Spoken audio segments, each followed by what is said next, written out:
January morning, England, 1943. The airfield is still dark, the ground stiff with frost. Floodlights cut pale cones through the mist as engines begin to turn. Slow at first, then faster, until the silence fractures into a deep, rolling thunder. The aircraft are enormous. 4 engines each, broad wings heavy with fuel and bombs, aluminum skins dulled by cold and exhaust. Men climb aboard wearing layered wool, parachutes, and the quiet weight of expectation. Oxygen masks hang loose at their chests, not yet needed, but never far. On the tarmac, the B-17 Flying Fortress looks almost exaggerated. Too big, some once said, too slow, too obvious to survive over enemy territory. Critics had laughed at the idea that size alone could protect it, that tight formations and overlapping guns could substitute for escort fighters. Far across the continent, in southern Germany, factory whistles will soon blow.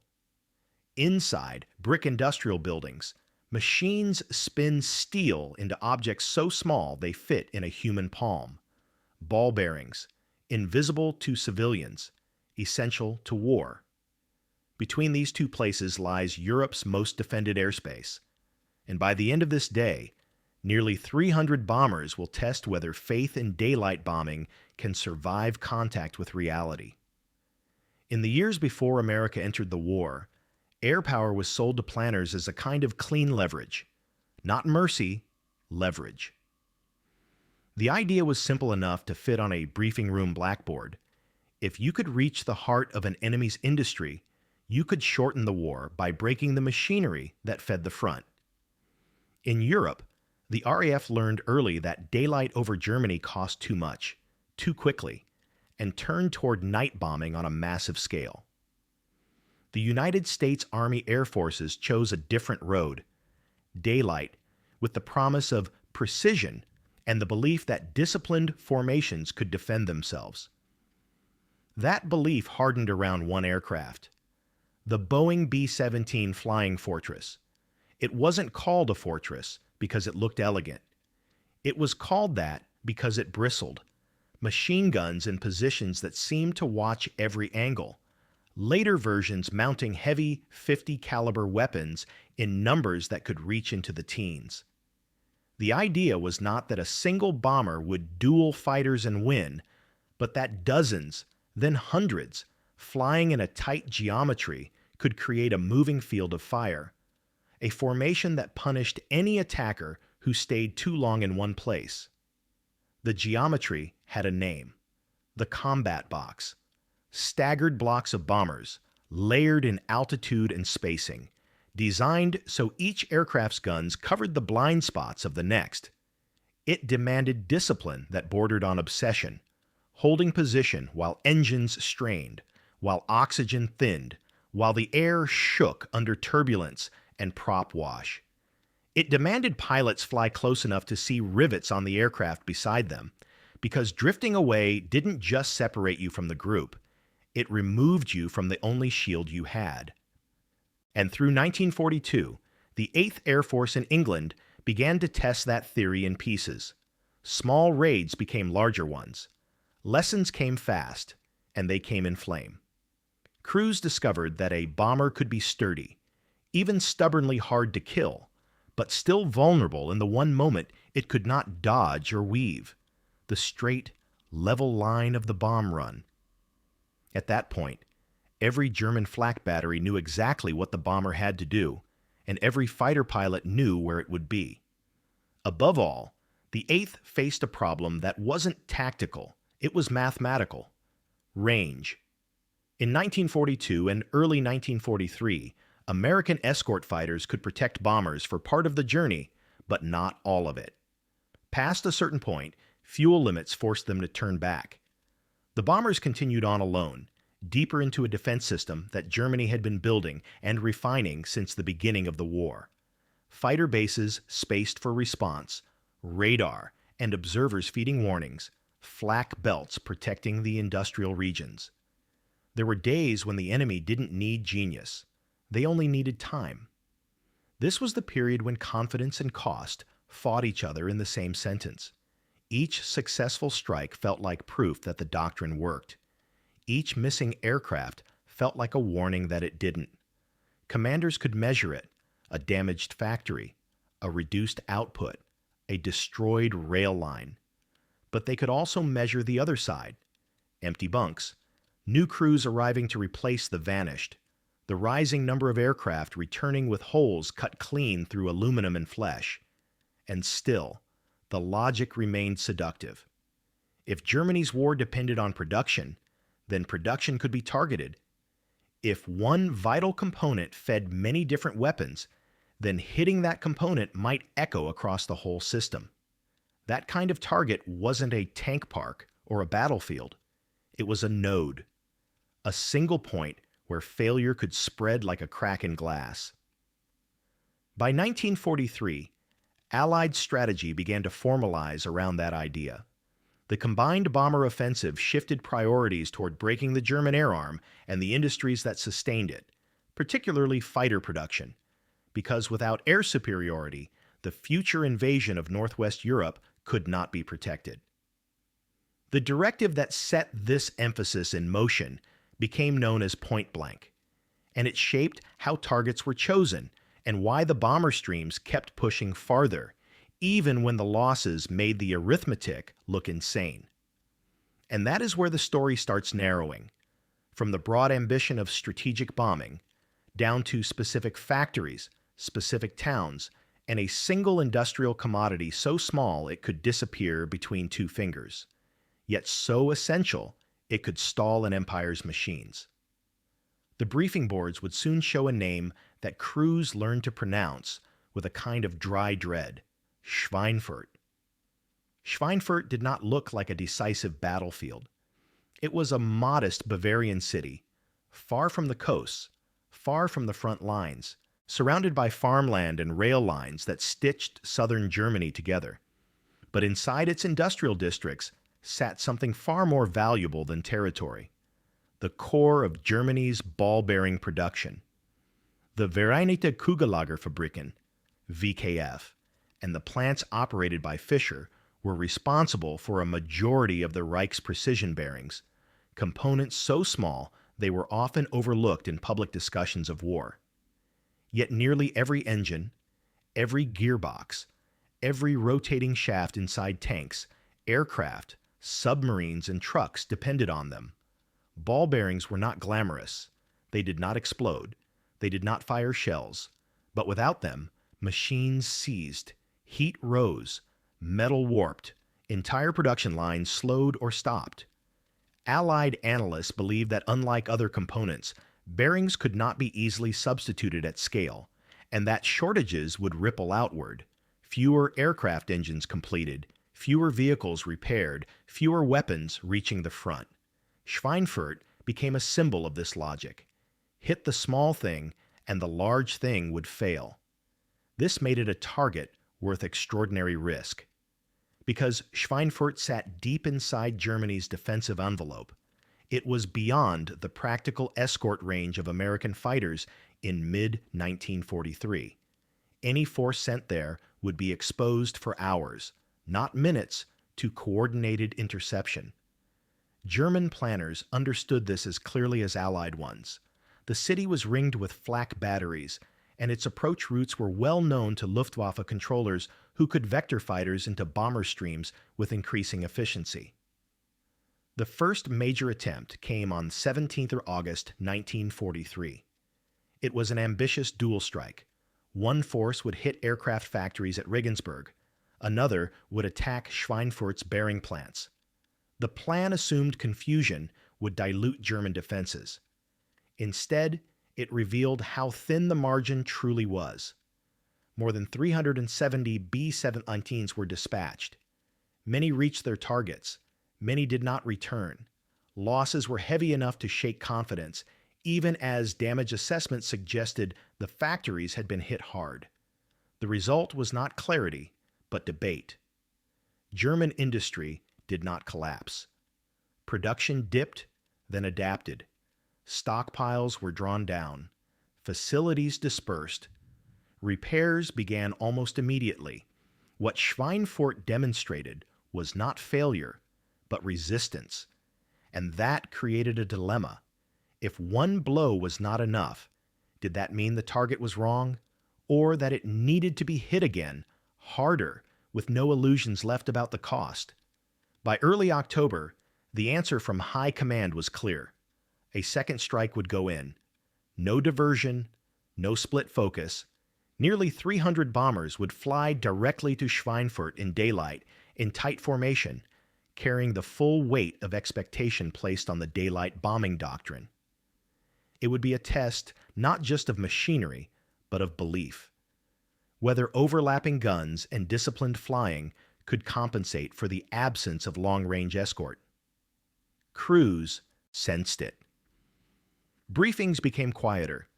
Maps showed red lines reaching farther than before.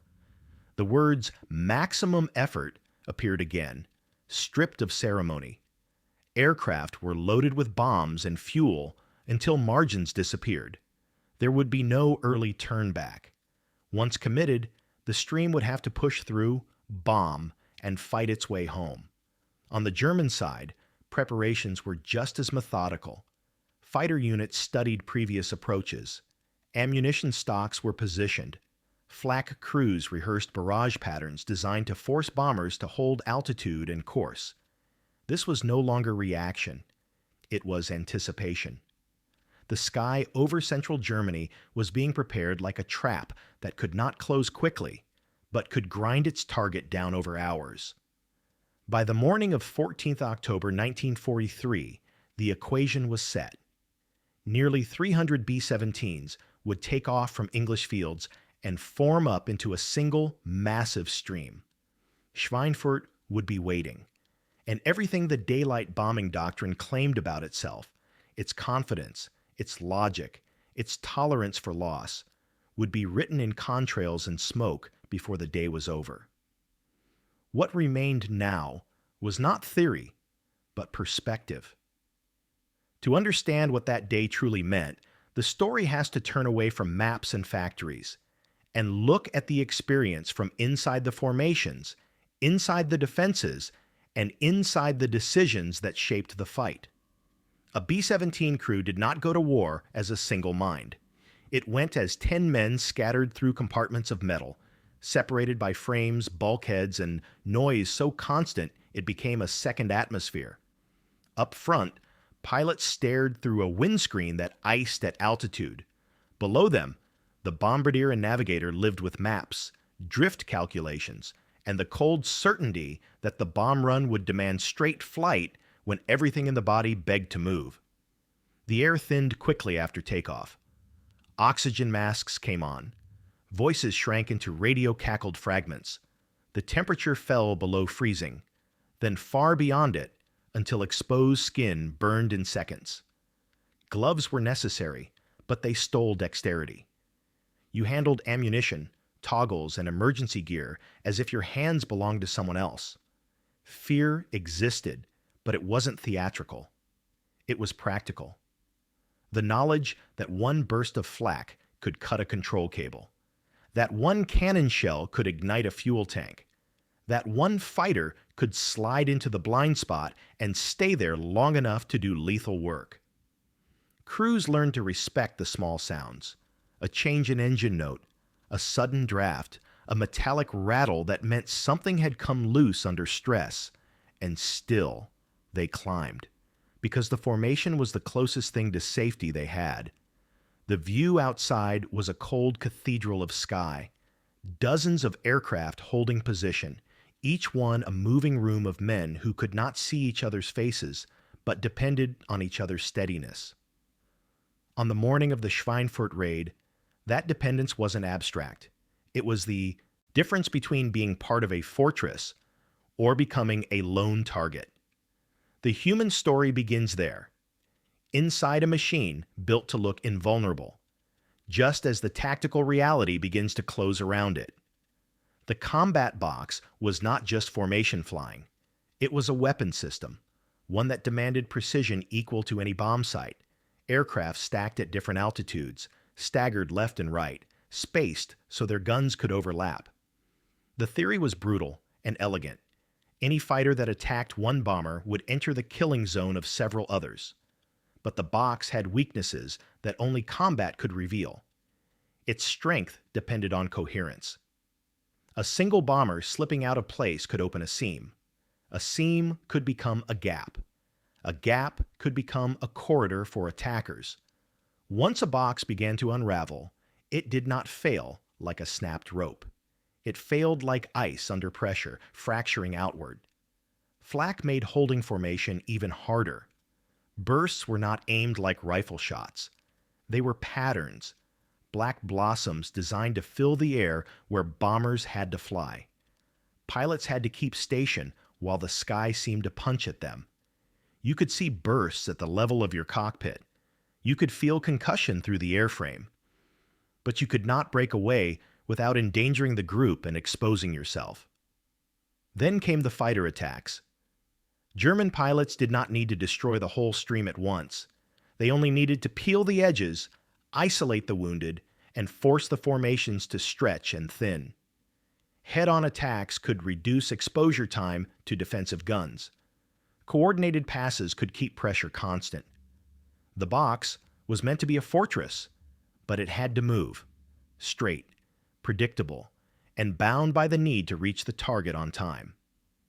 On the Schweinfurt mission, the combat box would be tested not as a concept, but as a living structure, forced to hold shape under attrition, cold, and terror as the Luftwaffe searched for the first fracture.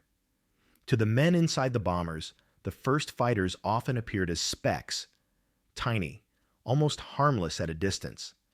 Then they grew into sharp silhouettes and began moving in ways no bomber could match, climbing, rolling, diving with a freedom that made the heavy formations feel trapped. The Luftwaffe by 1943 had learned the rhythms of American raids. Radar and observers could warn of incoming streams. Controllers could funnel fighters toward them, coordinating units to arrive in waves rather than as scattered individuals. The goal was not just to shoot bombers down. It was to keep them under continuous stress, to force damage, exhaustion, and disorganization long before the bombs were even released. Tactics evolved toward efficiency. One of the most dangerous methods was the head-on attack, fighters approaching from the front, closing at high speed, firing into the cockpit and nose sections where crews were most exposed. For the bomber gunners, the window to respond was brief. You had seconds to track and fire before the attacker flashed past, too fast and too close for comfort. And the Luftwaffe did not fight alone. Flak belts waited over industrial regions like fixed artillery lines in the sky. Fighters could harass and weaken formations, forcing them to hold predictable altitude and course. Then flak could do its work. The defenses were layered, and the deeper a bomber stream penetrated, the more those layers stacked together. This is what made Schweinfurt different.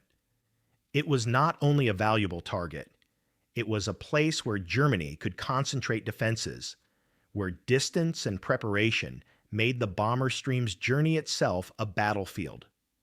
And once you understand how the defenders think, the next angle becomes unavoidable. The machines both sides trusted, the B-17's strengths, and the limits that would be exposed when nearly 300 bombers flew beyond escort range. The B-17 was designed to endure high-altitude wings, a strong airframe, multiple engines that offered a cruel kind of redundancy. One could fail, sometimes two, and the aircraft might still stay in the sky long enough to reach land. In photographs, that toughness became legend. Fortresses returning with torn fuselages and shredded tails, somehow still flying. But survivability was never the same as invulnerability. The B-17's greatest protection, its defensive armament, depended on time and geometry. By 1943, American heavy bombers bristled with machine guns, and later variants like the B-17G could carry 13 50 caliber guns, a moving web of fire meant to punish an attacker who lingered. But the enemy did not have to linger. German pilots learned to make their attacks brief, violent, and disciplined, especially head-on passes that reduced exposure to defensive guns while aiming into the nose and cockpit areas. In those seconds, a bomber's firepower could look formidable and still fail to stop the strike that mattered. Then there was the truth no gun could fix: distance. In October 1943, Allied fighters still lacked the range to escort bombers deep into Germany. The second Schweinfurt raid's bomber force was escorted only for the early part of its route. After that, the formation belonged to itself. The National WWII Museum. The B-17 could carry bombs to Schweinfurt. It could even carry them home if it survived. But it could not carry escort fighters with it. Yet. So the machine that looked like a fortress became a test of whether metal and discipline could substitute for air superiority. And that forces the next angle into view, because machines do not choose targets. People do.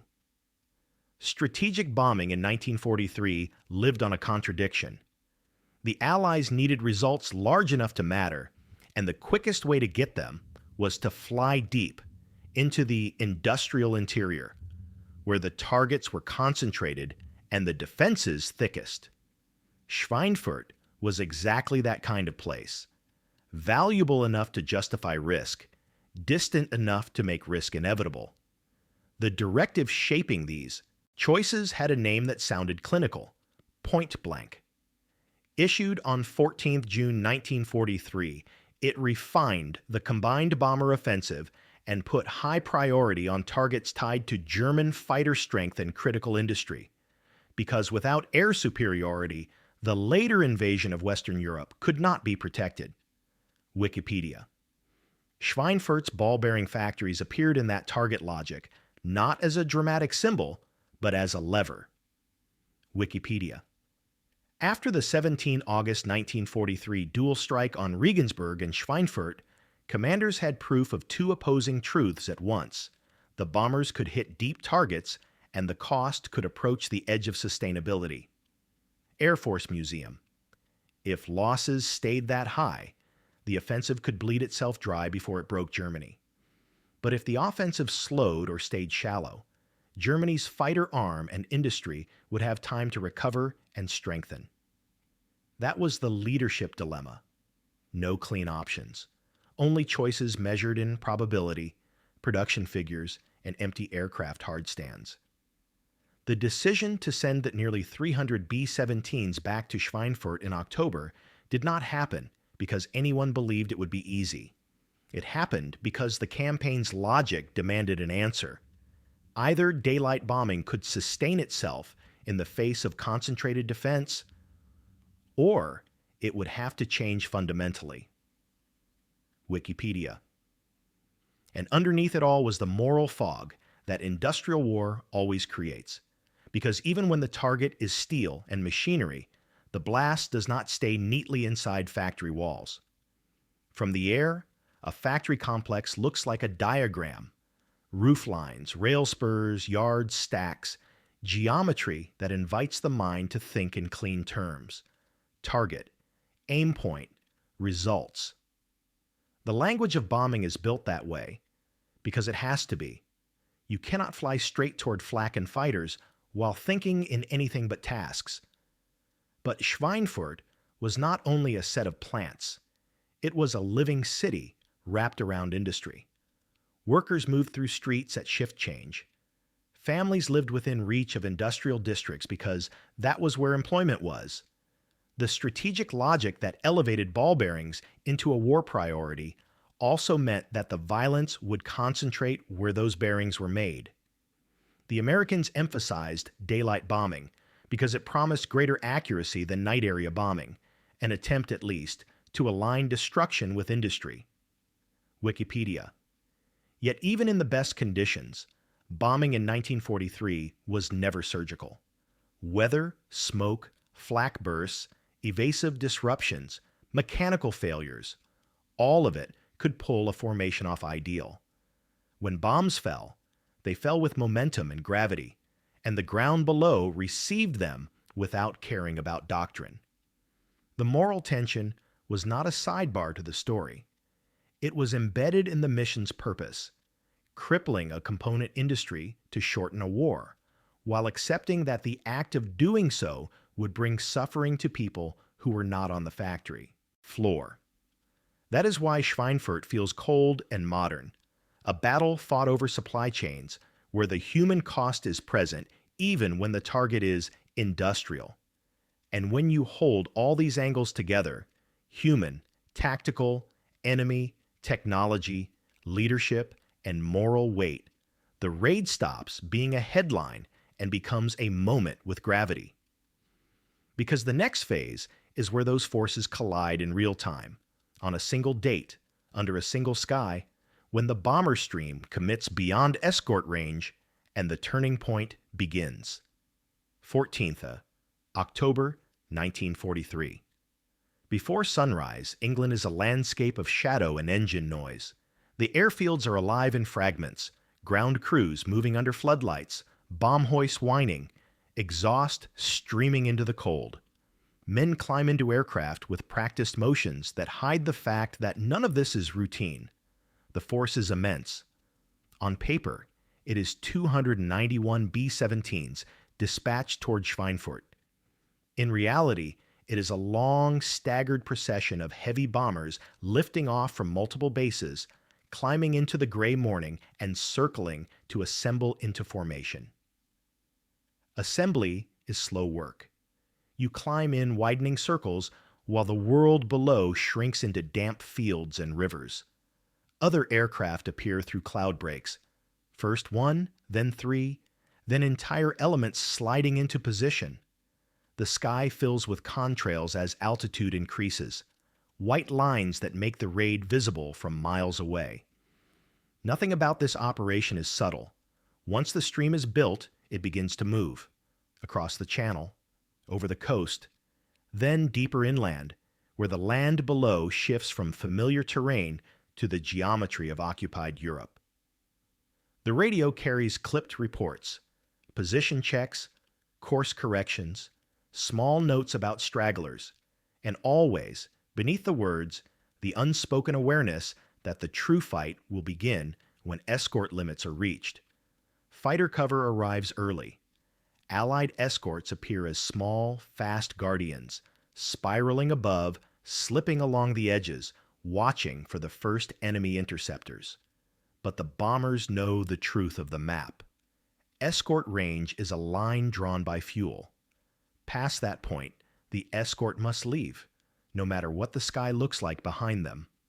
At first, the penetration feels almost calm. That calm is deceptive. The Luftwaffe does not need to rush into the bomber stream immediately. Controllers can wait and choose. They can position fighters where the bombers will have no choice but to pass. They can time attacks so that pressure never truly lifts. Then the first signs appear, specks, far ahead and high to the side. They grow quickly into fighters, their approach angles sharper than expected. The stream's gunners begin tracking, calling bearings over intercom. Turrets rotate, barrels tilt, the aircraft hold formation because leaving it would be worse than staying. The first attacks come as flashes, head-on passes, closing with terrifying speed, bullets and cannon shells walking across the bomber's front. In those seconds, the B-17's great bulk becomes a target, and the cockpit, glass, instruments, flesh, becomes a focal point. German pilots have learned that the best way to survive the bomber's gun arcs is to minimize exposure time, strike hard, and be gone. Soon, it is not one attack, but many. Waves, units taking turns, fighters diving out of the sun, then disappearing, then returning from another angle. The combat boxes absorb the blows at first, holding their geometry as if discipline alone can keep them intact. But damage accumulates. A bomber falls slightly out of position. Another drifts as an engine coughs. A third begins to trail smoke, and the formation's edge becomes ragged. That raggedness is the opening the Luftwaffe wants. The bombers on the outside take the first weight. The wounded become magnets. A fortress that cannot hold station is no longer protected by overlapping fire. It becomes a solitary object in a sky full of hunters. By the time the raid is deep enough that turning back no longer feels possible, the escort fighters have reached their limit. They peel away, small shapes banking off, dwindling into the distance. The separation is not dramatic. It is simply final. From that moment onward, the B-17 stream is alone over enemy territory, and every mile toward Schweinfurt is paid for in ammunition, altitude, and men. Ahead lies the most heavily defended stretch of the route. The fighters are already there, and the flak belts that protect central Germany are waiting like fixed artillery lines in the sky. The bomber stream continues forward because it has no other purpose now, because the only way out is through the target. And as the distance closes, the attacks do not fade. They intensify, tightening around the formation like a vise that turns one notch at a time, until the black puffs of flak begin to appear on the horizon, marking the doorway into the decisive phase of the raid. The first flak bursts look almost lazy from a distance, small, dark blossoms against a pale sky. Then the stream enters the pattern, and the blossoms multiply, dozens, then hundreds, until the air ahead resembles a storm front made of smoke. Over Germany's industrial zones, flak is not a single threat. It is a system. Batteries staggered in belts, ranging shots to bracket altitude, then tightening until the sky becomes a grid where every straight course feels punished. The bombers cannot weave like fighters. They cannot dive away without destroying the formation. They must keep altitude and spacing, keep the box intact, because the box is still the only shield they have left. Pilots look forward and hold the line while bursts kick at the air around them. Concussion hits the aircraft like heavy hands. Shrapnel rattles across metal. Some fortresses take direct hits, holes punched clean through wings, engines, fuselages, damage that is immediate and catastrophic or quietly fatal, depending on what it severs. And still, the stream pushes on, because Schweinfurt is not a vague destination now. It is a point approaching at the speed of thousands of pounds of aircraft and fuel. The fighters return in force as the flak thickens. They do not need to choose between attacks and survival the way they did earlier. Now the bombers are constrained, forced to hold straight lines through flak corridors, forced to remain predictable. The Luftwaffe's passes become more coordinated. Hit, break away, climb, re-enter, keeping pressure constant. Inside the B-17s, the sensory world narrows. Intercom calls, the dry taste of oxygen, the vibration of engines, the occasional shout from a gunner who has sighted fighters, the snap of gunfire, the momentary shaking when flak bursts near enough to punch the airframe with shock. In the waist sections, men watch the sky through small windows and wait for the sudden presence of an attacker at impossible speed. They fire not out of confidence, but out of necessity, short bursts, disciplined, conserving ammunition for the moments when it truly matters. Then the target region begins to form on the horizon. Schweinfurt's industrial districts do not announce themselves with banners. They appear as a cluster of roofs and rail yards, stacks and buildings arranged in a logic that belongs to production. Smoke hangs low. Roads and tracks converge. It is a city that exists because steel is shaped here. And at this point, the raid reaches the part that cannot be improvised, the bomb run. Bombers turn on to the final heading. Formations tighten because spacing errors now translate into missed aim points. The lead bombardiers prepare to take control through the Norden bomb site. a device that represented the American faith in daylight precision. Once the lead aircraft steadies on course, the rest follow. The stream begins to feel less like a collection of aircraft and more like a single organism forced to hold its breath. Bomb bay doors open. The sound changes.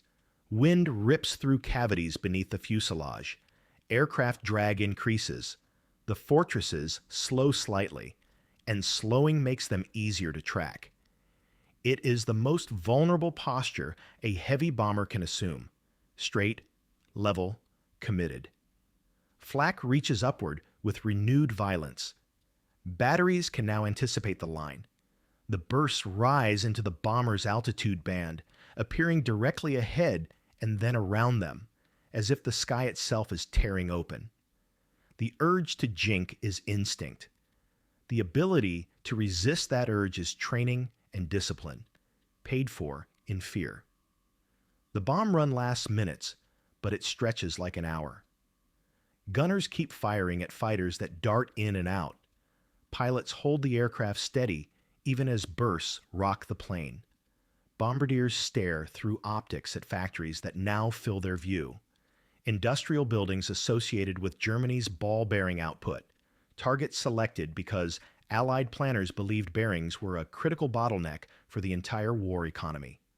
Then, the moment arrives. Oh, signal from the lead. The release. Bombs fall in long strings, dark shapes dropping away from the aircraft and disappearing into the haze below. Seconds later, the ground answers with rising columns, industrial rooftops rupturing, windows blown outward, smoke blooming across factory yards. The bombers have done what they came to do: put explosive weight onto the places where precision bearings are made. But bombing the target is only half the ordeal. Now comes the withdrawal, when damaged aircraft must hold formation despite reduced power, when wounded crews must continue working positions, when the Luftwaffe understands that the stream has already been cut and is now trying to leave with blood in the water. Fighter attacks intensify again as the bombers turn away. Some aircraft fall behind. Others descend slowly, unable to maintain altitude. The formations begin to stretch and thin, and in the thinning, the fortress effect weakens. The sky fills with small tragedies that no map captures. A bomber spiraling down, a parachute opening late, a gun position falling silent. Hours later, the North Sea appears like a boundary between worlds. The surviving B-17s cross it in ragged groups, some alone, some in partial formations, engines running rough, fuel margins slim, wounded men lying where they can be held. England's coast becomes visible, and the airfields return into view not as a homecoming, but as a reckoning. The numbers will be counted on the ground, and the count will be severe. 291 B-17s dispatched and 77 lost on this single day, with many more damaged, losses so heavy they force a hard reassessment of how deep raids can be sustained without long-range escort. Schweinfurt has been struck.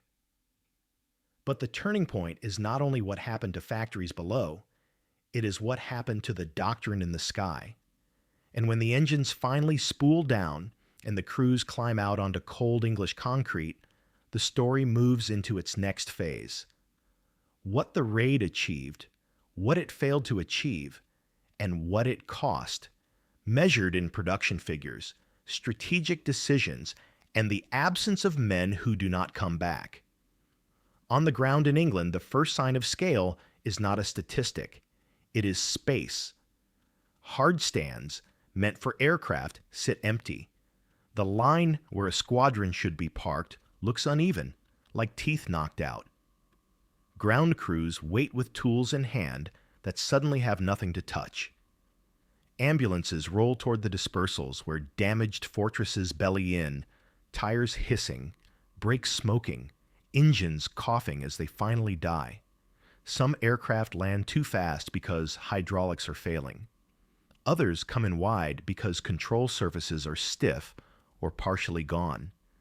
And then the tally begins, not as a dramatic announcement, but as a sequence of names and serial numbers written down by men who already know what the list will look like before it's complete. The mission's core fact is blunt. 291 B-17s dispatched toward Schweinfurt and 77 bombers lost, a level of attrition so high it threatens the offensive itself. Many more return damaged, holes torn through wings and fuselage, engines shot out, tails shredded, crews wounded. A heavy bomber can fly with astonishing injury, but every injury becomes maintenance hours, parts, and delays that shrink the next day's strength. For the men who survived, the cost doesn't arrive all at once. It arrives in pieces. A gunner climbs down and realizes he can't stop shaking. A navigator finds dried blood on his gloves and can't remember when it happened. Pilots who held formation through flak and fighter passes look at their aircraft on the tarmac and see, for the first time, how close the sky came to killing them. An inch from a fuel line, a crack across a windshield, a neat hole in armor plate that should have stopped the fragments but didn't. And for the men who didn't return, the war continues without them. Their absence becomes administrative, missing in action, prisoner, killed. On other continents, armies measure losses by ground taken and held. Here, the measurement is airframes and crews that vanish over central Germany.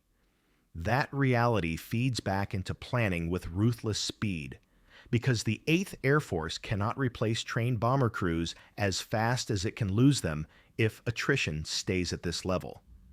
The raid's purpose, however, was never only to survive.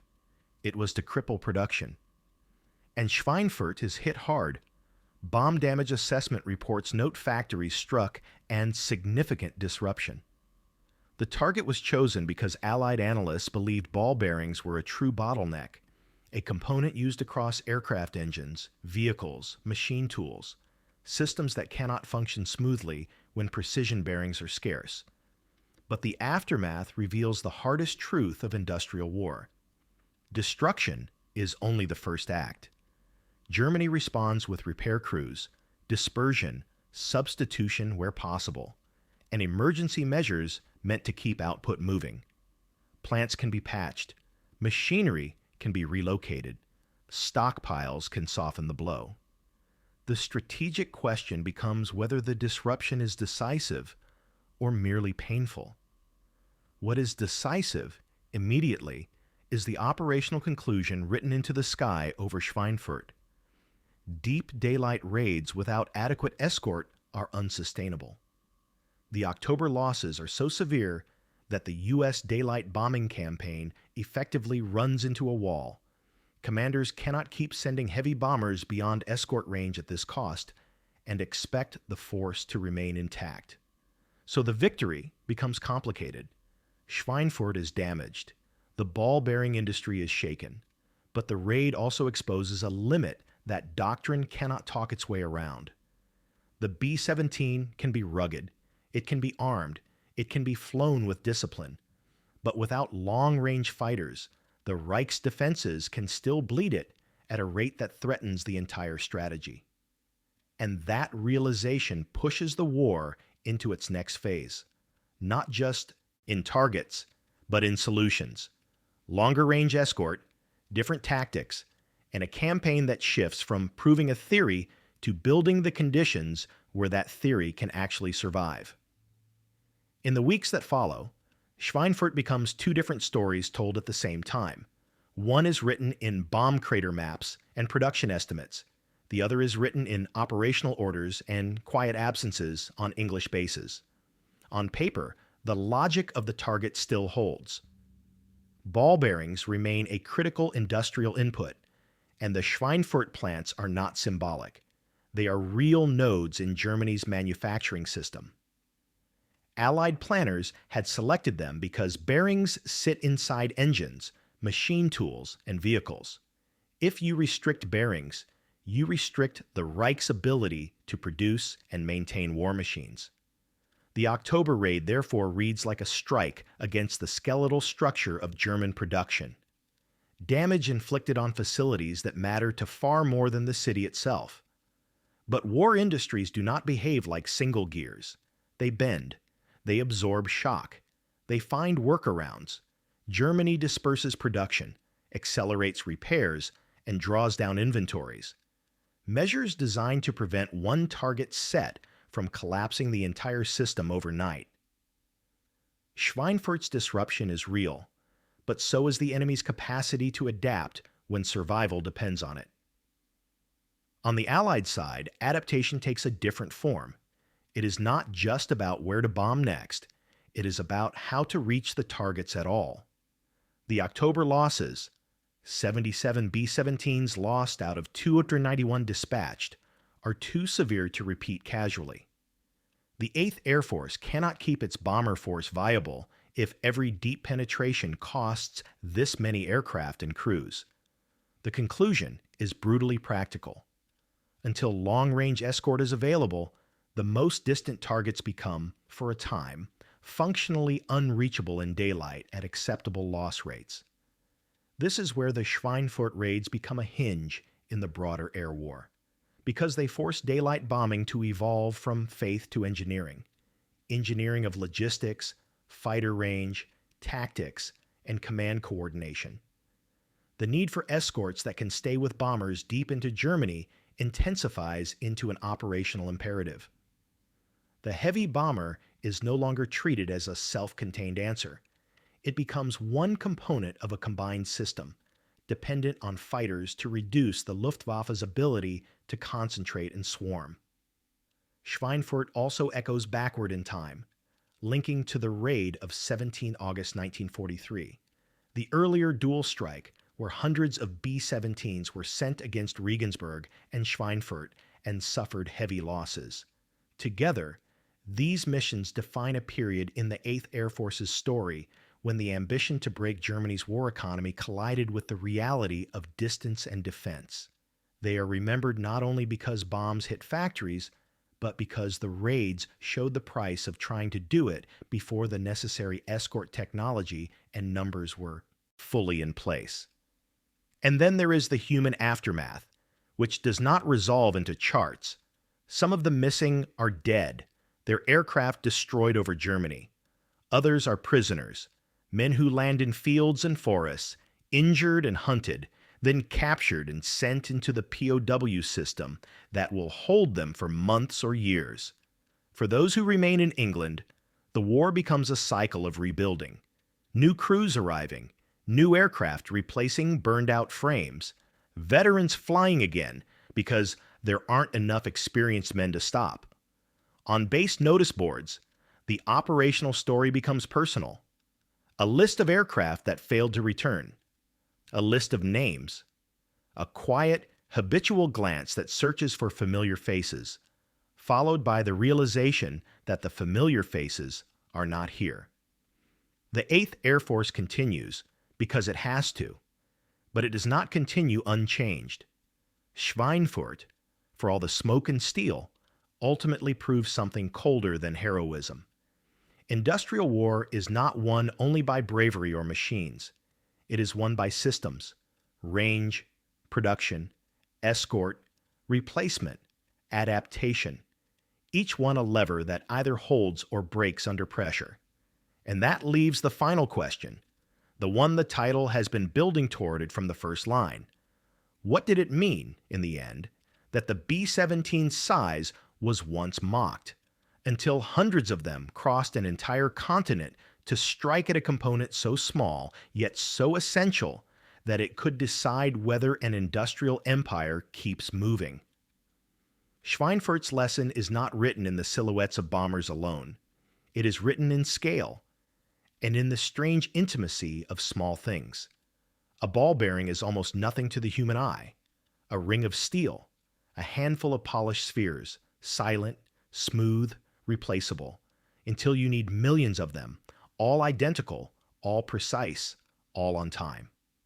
In 1943, the Allies looked at Germany's war machine and understood that power does not only come from tanks and aircraft, It comes from the invisible components inside them, from the industrial rhythm that keeps rotation from becoming friction, and friction from becoming failure. The B-17 was built to exploit that understanding. A heavy bomber designed to go far, fly high, and carry the war into the enemy's factories. It became an icon because it looked like certainty. Because the idea of a flying fortress promised that size, guns, and discipline could overcome the danger of daylight. But Schweinfurt stripped that promise down to what it really was: a wager. Nearly 300 bombers went in, and 77 did not come back. The factories were hit. The machinery was disrupted. Yet the cost forced the air war to admit a truth that could not be argued away. Bombers alone could not sustainably fight through a concentrated defense system without long-range escort. That is why this raid matters beyond its damage reports. It marks the moment the strategy had to evolve, from belief to combined force, from endurance to air, superiority from isolated formations to a system capable of protecting them deep into the Reich. And if there is something human in all of it, it is this: men climbed into those aircraft not because they misunderstood the danger, but because the war demanded that someone test the limits of what was possible. Over Schweinfurt, the sky answered with mathematics, range, flak density, interception timing, and the bomber stream paid in metal and lives to learn what doctrine had not yet earned. In the end, the story of Schweinfurt is the story of modern war itself. A war where the decisive battle can be fought over a factory roof, and the future can hinge on a component small enough to disappear in a palm, until it stops the world from turning.